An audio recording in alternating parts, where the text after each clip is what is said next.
Welcome to Passionate World Talk Radio. Educate, enlighten, entertain. Welcome to Passionate World Talk Radio. Educate, enlighten, entertain. Hi, everybody. This is Betsy Wurzel, your host of Chatting with Betsy on Passionate World Talk Radio Network, where we educate, enlighten, and entertain. I have a disclaimer. I say on every show, the views of the guests may not represent those of the host or that of the station. Folks, you're going to want to listen to this podcast. I am so excited. I just love my guest. I love what my guest does. This is for men and women, but if you're a man listening to this, you need to listen to this. Are you ashamed to cry? Do you think you're being a sissy if you cry or show emotion? You're not. This nonsense of stuffing our emotions down, especially if you're a man, has to stop. We need to look at how we are raising our boys to be. Because if we keep telling our sons, you can't cry, they're going to have problems later on. The suicide rate is phenomenal. A boy, a man, should be able to cry and show his feelings in a positive way, especially if they are grieving. And I have with me today a phenomenal person. I just love what Tony Lynch does. Tony Lynch has a podcast called Memories of Us, which is on your favorite podcast outlet. He's also on YouTube, and I was a guest on Tony's show. And Tony Lynch also has a Facebook group called Memories of Us, which I highly suggest for you to join, especially if you're a man. I really want to encourage men and women to watch Tony Lynch's podcast. You will learn from these people. And you've heard me say this, out of a tragedy comes something beautiful, believe it or not. It does. And it has a way of doing that if you let it. And Tony Lynch lost his son, Jake, beautiful little boy. And I want to welcome today Tony Lynch. Welcome, Tony. How you doing, Bessie? Pleasure to be here as well. Thank you. Oh, you're welcome. Thank you. I'm doing great. How are you doing?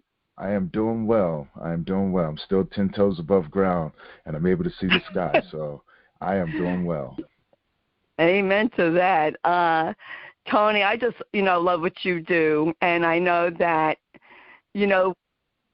I won't even say it because I don't, and I always tell people this.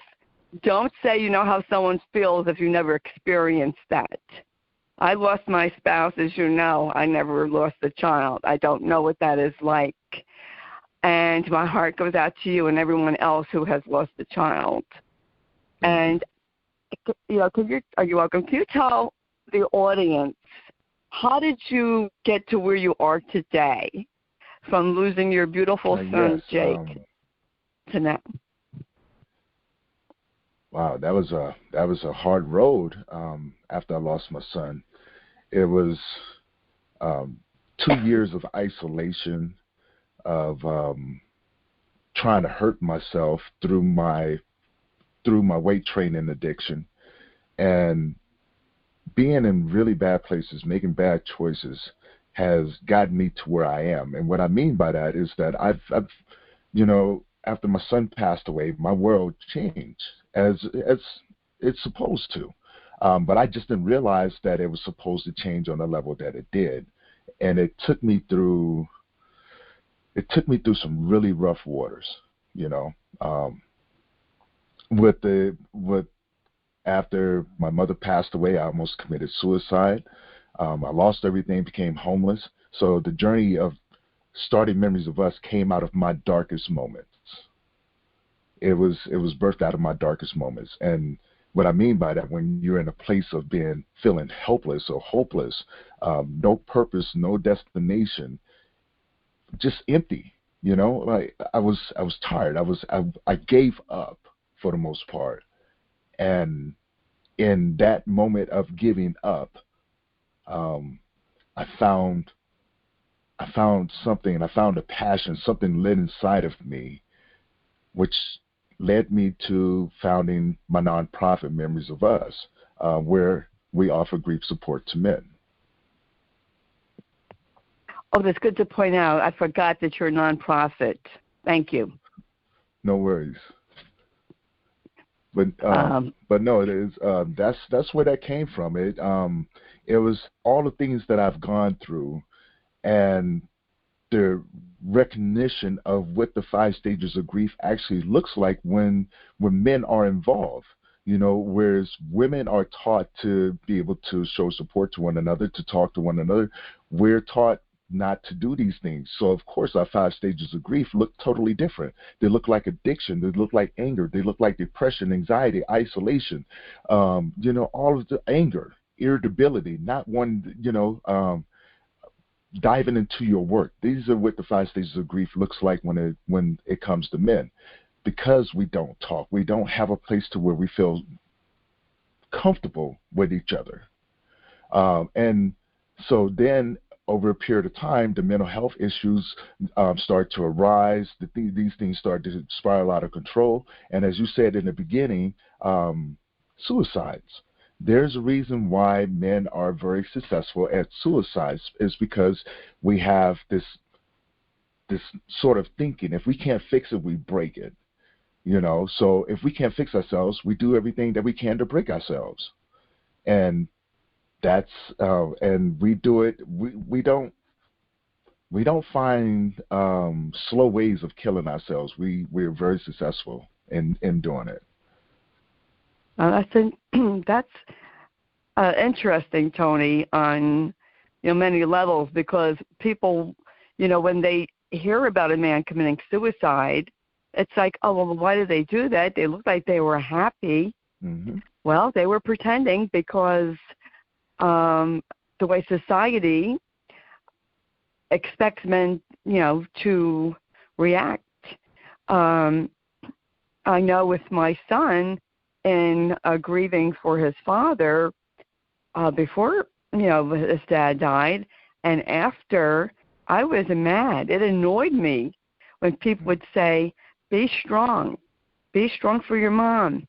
No, do not tell my son to be strong for himself or me. He's allowed to cry. His dad is dying. His dad died. He has a right to cry and grieve. I totally agree with you, Tony. We have to, as a society, change the way we raise our sons. What can you tell, give advice to single moms, single dads, parents, guardians, as to how can we change that? Well, we need to start normalizing these conversations. We need to talk about what we go through as a way of helping other people understand, how to approach you. Because, when I lost my son, everyone that I've known, they just kind of faded away. No one knew what to say to me, right? And for the most part, I didn't know what to say to anyone because I've never experienced anything like this. And the amount of pain that I was in, I was unable to express it in a way to where it made sense to other people. So on one hand, you have people who want to say things to you, but they're afraid that it's going to be a trigger and things like that. I said, don't be. And so over a period of time, I started telling people, stop being afraid of it being a trigger to me. And just say what you need to say. That means more to me than anything else. And so what it did is that it helped. It helped other people have difficult conversations, especially with loved ones. When you go through something, your family should be the one that you should be able to talk to. Your family is usually the hardest ones to talk to, because we, as the griever or the person or the individual going through these things, we don't want to put that burden on other people. So that's one of those pressures that we put upon ourselves. So the advice is, have those conversations. Make space for each other. If you're the person trying to support the person that's grieving, a big piece of advice is always remind yourself you're a visitor in their space. Don't try to compare stories. Don't say that you understand. A lot of times we just want somebody to listen. We don't want to have our feeling invalidated or in things like that. And if you're the person that's grieving, allow people to do things for you, you know. But those two things are very key points. A lot, you know, if you're the supporter, remind yourself you're a visitor.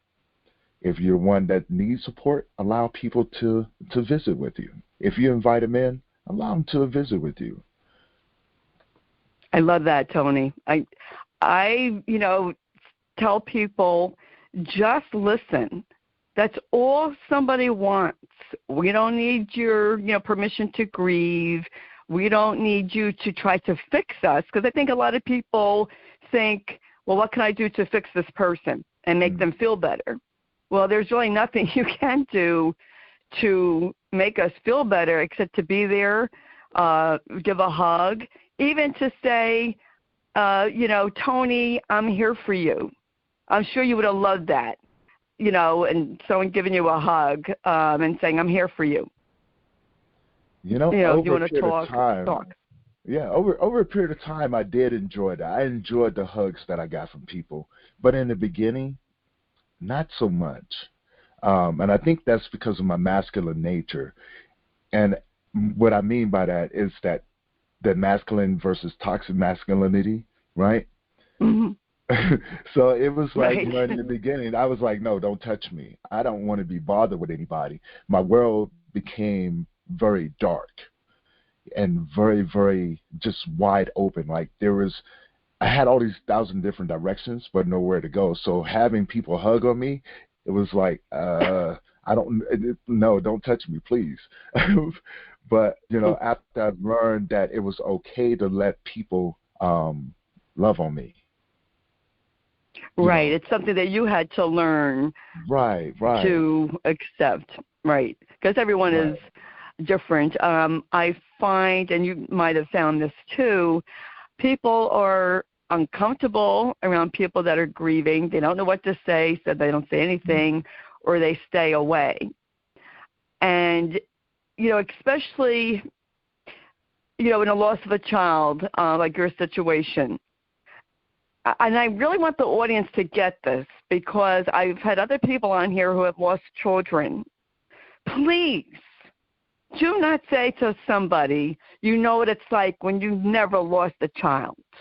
Do not say that to somebody. And while I'm at it, don't tell someone you know what it's like to lose a spouse when you didn't lose a spouse. It's two different situations. And, it just, I get it. This is like my bullhorn. I just want to tell the world it's okay to grieve. It's okay to talk about a loved one who passed on. We want you to talk about memories. It's okay to bring up their name. And I think people are afraid of that, Tony. They're afraid to have these conversations of bringing up the loved one's name for fear that it will upset us. Yeah, and it's the total opposite, right? If you bring up my son's name, that let me know that you remember who he was. He did live, because I tell you, after losing a child, your reality kind of distorts a little bit. You understand that these possibilities do exist, so now we have to refactor our whole way of thinking, right? And over a period of time, it becomes like a dream. Like something that you dreamt up over a period of time. Like, did this really happen? Because no one's saying their name. I remember my son, right? I have these memories. I have these pictures. But in the back of my, in my mind, it's going, you know what? We need to block out this trauma and get you in a more comfortable position, because this hurts. So when people say my son's name, it brings joy to my heart, because it lets me know that he was real. He did have an impact, no matter how young he was. And someone did remember him, right? And so I love it when I can sit down and actually have a comfortable conversation about my son, about, the life that he's lived. And people help me fill in the blanks because there's sometimes, where my mind goes off in a different direction, and there's some things I don't want to remember, right? But I know it's a Right. necessity. So I love having that reminder that, he was actually alive. He was actually my son. I did have this. So, and I want people to get comfortable with doing that. Remember their names. Remember those memories. Share those stories with the person that you're supporting.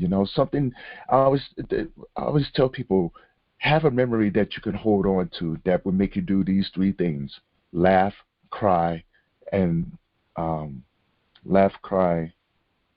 smile. Right?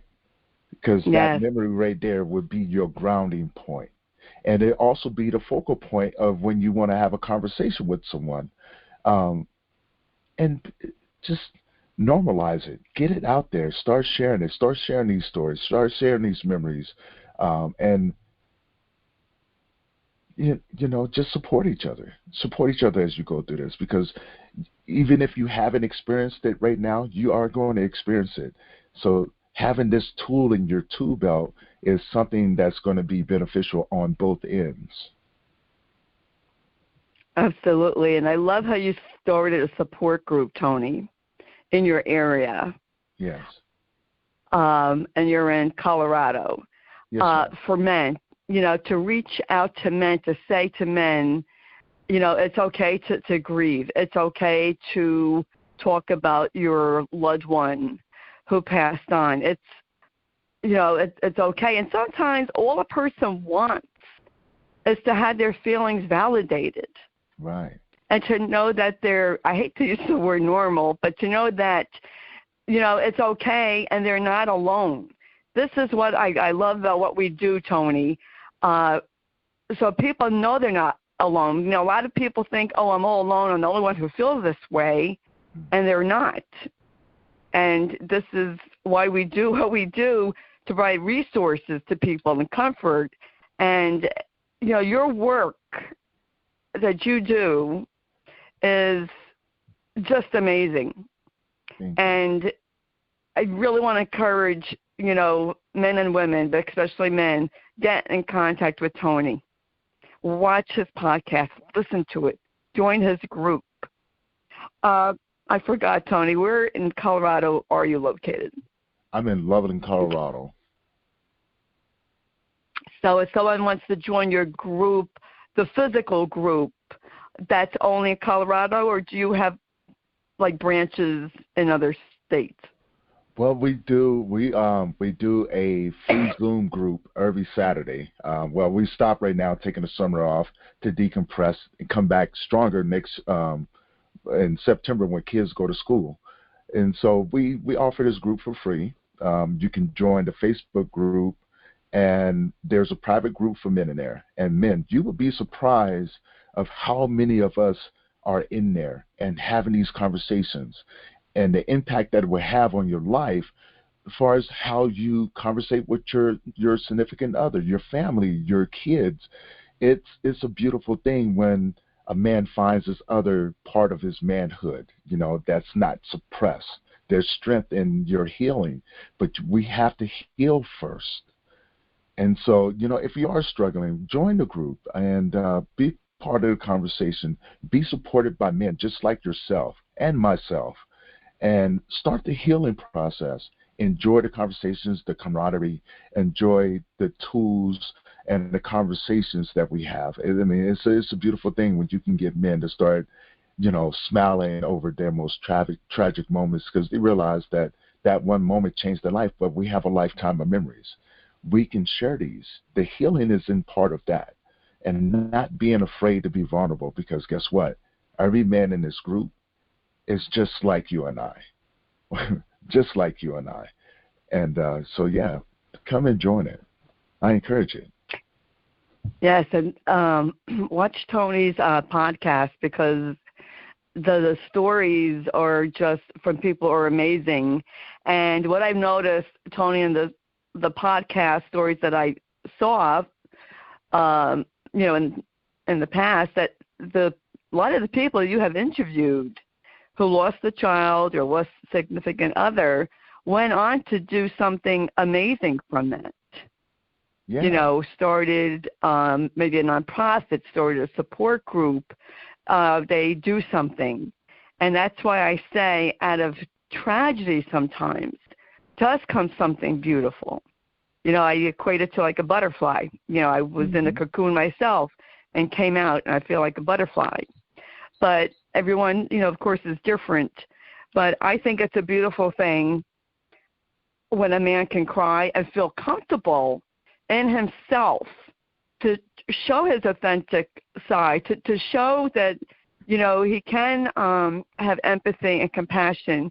And we have to tell our sons there's nothing wrong with that. It's not weakness, and we have to stop this nonsense. So I'm telling the audience out there, stop it.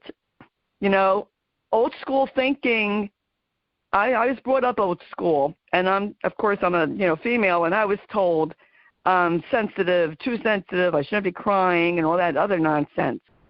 Yeah. We have to stop this. We definitely do. We have to make a change. I would love to see more men step up and start taking our rightful place as men in this world, not just in people's lives, but as men in this world, and realize we are human beings. We are created with these emotions. So why is it so hard for us to accept that we do have these? And it's okay. It's okay not to be okay, you know? That's right. And it's okay to want to give up. It's not okay to stay there. It's okay. All of these things are normal when you go through these things, when you're going through loss. And, you know, losing a child is the hardest thing that you will ever express. But that only comes from my perspective, right? Anyone else that's listening to it, you know, I don't want to take nothing away from anyone, because I've met men who have had beautiful relationships with their parents. And I can't say, you know, they feel the same way that I do, or I feel the same way that I do, but I can tell you it's up there. The similarities are up there, you know, and I love seeing men heal. You know, there's nothing more strong than a man who has picked themselves up by the bootstraps and have come out the person that they're supposed to be going through this. But it takes a lot, though. It really does. Yes, it does. And, you know, everyone handles grief differently, and because men are more prone to being silent, their female partner may take it as, well, they don't care. Right. And, you know, take it different. So women also have to learn how, you know, men do react. And because how men were brought up as boys, from boys to manhood, you know, you don't cry, you don't do this. You know, the society has to change. And, you know, people think, oh, it's taboo. Well, you know what? Tony talks about what people think are taboo. I talk about what people think is taboo. It's not taboo. Only in your own mind it's taboo. We need to get these conversations going about raising boys to be productive men, to be empathetic men, compassionate men, to show anger. Yes, you can show anger, do it in a constructive way without destroying yourself and those around you. You know, that you could feel grief. You could feel whatever emotion you want, as long as it's, you know, in a constructive way, so you don't hurt yourself or anyone else. And, you know, Tony, we were talking before, the suicide rate among boys and men is high. And, you know, and take a look at the jobs. Soldiers, servicemen, policemen have a very high suicide rate. Doctors, because they're not allowed to show their grieving, their emotion. And I really want society to change. And I know you do too. Oh, yeah. I mean, it has to. Yes. And there's no way around it. It has to, or we're going to have a population of women with no men, or the men that are going to be out there are going to be so hurt. It's going to take a long time for us to come back, you know, because hurt people hurt people. we got to break this cycle. We have to learn how to grieve. We as men have to learn how to grieve. And when women or men are in the same picture, we have to learn how to give each other space. Not, women are more fast-paced when it comes to the healing aspect, whereas men, it seems like we move at a faster pace, but we're just better at hiding it than most people. It's going to take some patience with us because that's a world that we don't understand. But if we can normalize these conversations, we can soften the impact that the negative impact that's being shown in the world right now with the suicide rates. We can soften that a little bit, but it starts with us having that understanding for each other, having space for each other, having these conversations, and understanding that these things that you're going through are totally normal. So get that, don't think that what you're going through is not normal, that you're the only person that's experiencing it. You're not, so let's get that out of the way. What you're going through is totally normal. Now, find the courage to talk about it. Find someone that you can talk to about it and someone that can listen to you and hold space with you while you talk about it. Absolutely. I just love what you do, Tony. I so agree. I tell people, raise your children, boys and girls, to come to you, to talk to you, without you judging them. And, take your child to therapy if they need it. Yeah. Go for therapy yourself if you need it. It's okay. And that's a whole nother, subject. But I love the fact,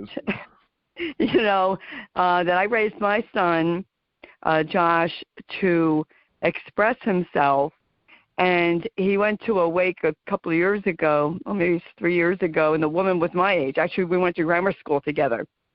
Okay. And he said to me, "Mom, I cried at Debbie's wake."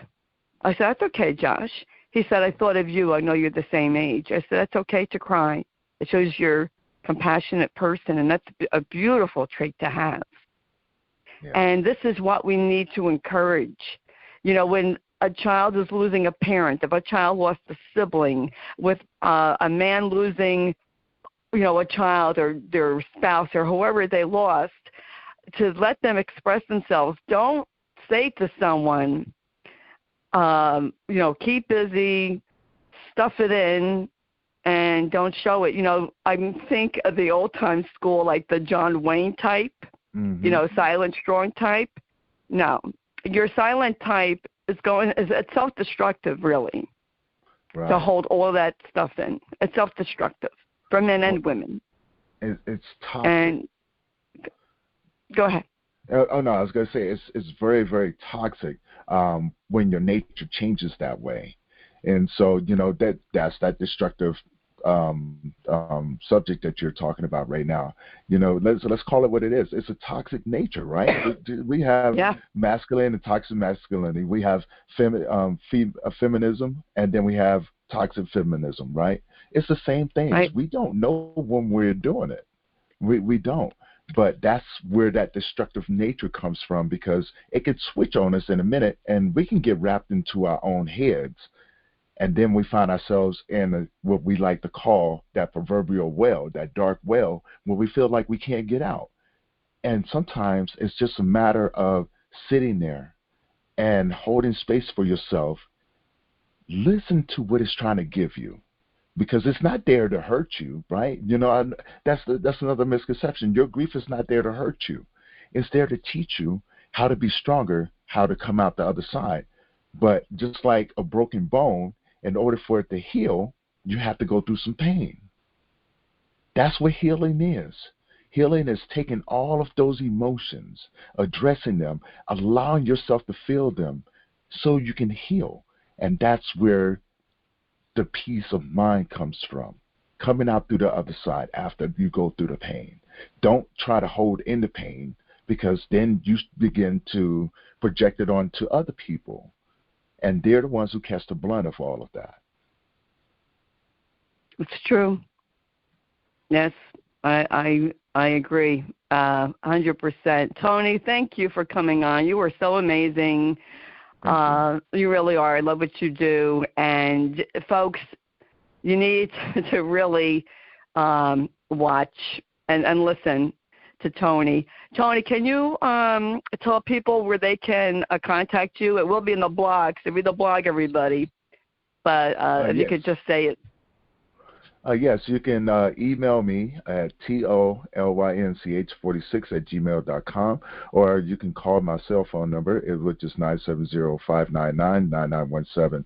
You can get in contact with me through Facebook, which is Memories of Us LTD, LinkedIn, which is Tony Lynch, or Instagram, which is Memories for Us on Instagram. Oh, thank you, Tony, and best wishes to you. I think you are what the world needs. You really, you're the type of man that like women would like to be able to be comfortable in yourself, to show that it's okay for a man to have emotions, and this is what society needs to be taught. And thank you. I think the more people like you who do shows and interview people and support groups, it's going to get out there. It's going to slowly change. But we need to have these conversations and not be afraid to. And that's why we do what we do. So I thank you, Tony, for coming on, and thank you for sharing, some of your story, and that, it's okay to mention, someone's name who passed on. I love when people tell me about Matt, a memory. Yeah. I don't get upset. And I'd like to hear that. So, yes, we do like to hear memories. But thank you so much, Tony. Folks, if you missed any of this podcast, you can hear it again on your favorite podcast outlet. Chatting with Betsy is on your favorite podcast outlet, and it is free to subscribe. So subscribe, and you will hear a fabulous guest that I have on.